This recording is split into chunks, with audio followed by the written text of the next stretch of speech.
Triumph tracker 400ని launch చేసింది. But ఇక్కడనే మెయిన్ ట్విస్ట్ ఉంది. చూడడానికి ట్రాకర్ 400 అని కనిపిస్తుంది కానీ ఇందులో 350 సీసీ ఇంజన్ అనేది యూజ్ చేశారు. ట్రాకర్ 400 వచ్చేసి 349 CC, 40 BHP, 32 NM of torque. ఇది retro plus flat track style look అనేది ఈ బైక్ లో ఉంటుంది. ఈ బైక్ లో వైడ్ హ్యాండిల్ బార్స్ ఉన్నాయి.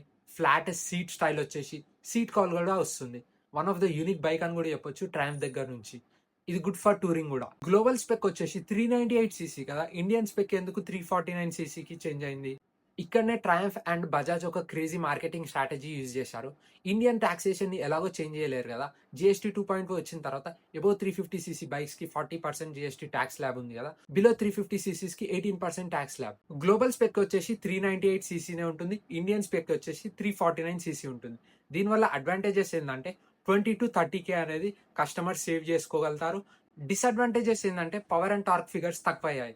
ప్రీవియస్ జనరేషన్ బైక్లో ఏంటంటే 42 bhp, 37.5 Nm ఆఫ్ టార్క్ అనేది ఉంటుంది. ఇప్పుడు కొత్త జనరేషన్ బైక్స్లో ఏంటంటే 40 bhp, 32 Nm ఆఫ్ టార్క్ అనేది వస్తుంది. ట్రయంఫ్ 350 సీసీస్కి చేంజ్ అయింది కదా. 400 సీసీ నేమ్ ఎందుకు ఇంకా యూజ్ చేస్తుంది అంటే ఇది ఒక బ్రాండింగ్ స్ట్రాటజీ. సో మిగతా ట్రయంఫ్ లైనప్స్ ఉన్నాయి కదా, థ్రక్స్టన్ 400, స్పీడ్ 400, స్క్రామ్లర్ 400. ఇది నేమ్ వచ్చేసి 400 కానీ ఇందులో 350 సీసీ అనేది యూజ్ చేస్తున్నారు.